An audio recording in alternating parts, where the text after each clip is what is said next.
Gusto nyo rin ba ng remote monitoring para sa inyong setup, no? So kung halimbawa gusto nyong ma-access pa rin yung behavior ng system nyo kahit wala kayo sa bahay, no? Kailangan nyo ng mga remote monitoring gadgets, no? Or Wi-Fi smart gadgets. So yun ang i-share natin sa video ito kung ano yung in-apply natin dun sa ating off-grid setup, no? Jack Solar, Jack Solar, share natin ito. Ano ang natutunan mo? Jack Solar. So, ito ay ginamit ko dun sa aking main setup na 1.22 kilowatt, no? So, gumagamit ako dito ng SRNE solar charge controller, no? And as a remote monitoring niya is meron tayong nilagay dito na Wi-Fi module na WF-1. So, para ito sa SRNE model na MC series tsaka MA series. Ngayon, kung halimbawa naman ML series ang ginamit mong SRNE, ang bibili mo naman sa kanya is yung WF-2 na Wi-Fi module. So, ma-access mo yung behavior ng iyong setup, no, through application sa cellphone. So, makikita mo yung power na galing sa solar panel papunta sa solar charge controller at yung power simula sa solar charge controller papunta naman sa iyong solar battery, no?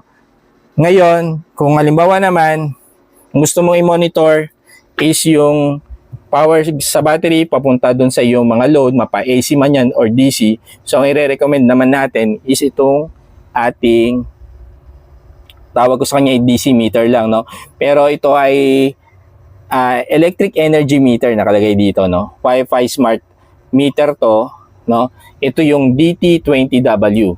So, lahat ng power palabas ng battery, dito naman natin na monitor. Makita nyo dyan, ito yung power na palabas sa kanya, no? 330 watts, no?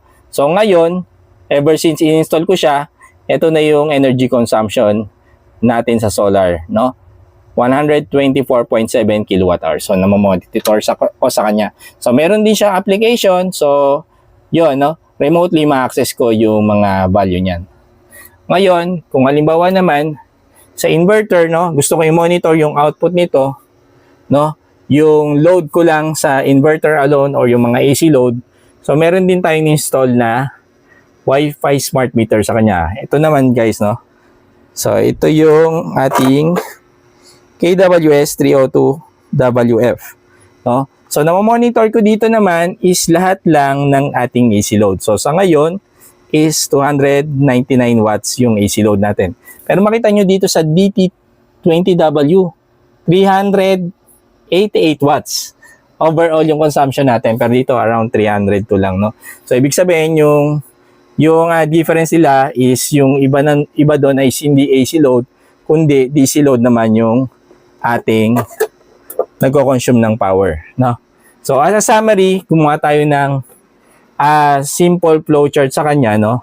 So, ito yun, guys, no? So, ito yung ating solar panel, SRNE SCC or solar charge controller, battery, inverter, then lalabas siya sa baba ng AC load na, no? Pero sa battery, meron din tayong kinabit dyan na mga DC loads. So, DC load siya, nakatap dito kasi hindi naman kailangan ng DC load ng inverter, no? So, ayan guys, no? So, ito yung WF-1, ito yung Wi-Fi module natin, which is ang minomonitor niya is yung power simula solar panel hanggang solar charge controller to battery. So, ito yung ating Wi-Fi module. So, ma-access to through application ng SRNE. And then, ito sa battery to AC or DC load, ito naman yung ating monitoring gadget naman, itong DT20W, no? So, ito yung pinakita ko sa inyo. Ito siya. No? So, yun siya, no? Overall, lahat ng lumalabas sa battery na power, minomonitor ng ating DT20W. And then, kung gusto ko naman i-monitor is yung exclusive lang sa inverter or yung mga AC load lang, ito naman ang ginamit natin, no? KWS-302WF na AC meter. So, ito siya, guys. Dito muna tayo sa ating mobile application, no? Simulan natin dito sa SRNE monitoring app, no? So, dito sa Wi-Fi tab, makikita nyo ang ating solar charge controller, no? Makita nyo dito, mobile data yung ginagamit natin to access or to connect dun sa ating solar charge controller. So, ayan, makita nyo, power sa solar panel around 4 watts na lang kasi nga, halos, ano na rin, gabi na rin, magagabi na rin. No? So, pinakita ko lang sa inyo na na-access natin yung ating SRNE through this mobile app, no? And punta naman tayo doon sa Tuya app, no? Sa Tuya app, dalawa yung ginagamit natin dito na devices, yung DT20W tsaka yung Wi-Fi Smart AC meter, no? Unahin natin yung DT20W, ayan. So, dito natin makita yung overall na lumalabas na power sa ating battery, no? Makita nyo dyan, around 1,200 watts ang palabas ng ating battery, no? Dito sa homepage niya. Tapos marami kayong mga makikita dyan, mga iba pang mga values, no? Na usable, pwede natin i-monitor yung mga yan, no?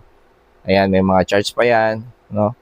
Ayan, sa chart tab, meron marami. Tapos sa setup niya, marami rin kayo pwedeng modify dyan, no?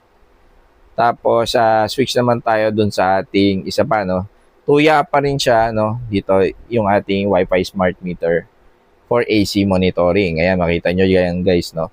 Sa AC, ang power na nako-consume natin ngayon is around 1,050 watts, no? So, ayun, no? Mga mobile data pa rin tayo, no? Ganun lang kasimple, guys, yung pagmamonitor ng ating remotely ng ating mga devices. So, yun lang para sa video nito, guys, no? Sana nakatulong, no? Kung gusto nyo rin ng remote monitoring, ito lang ang ating isasuggest.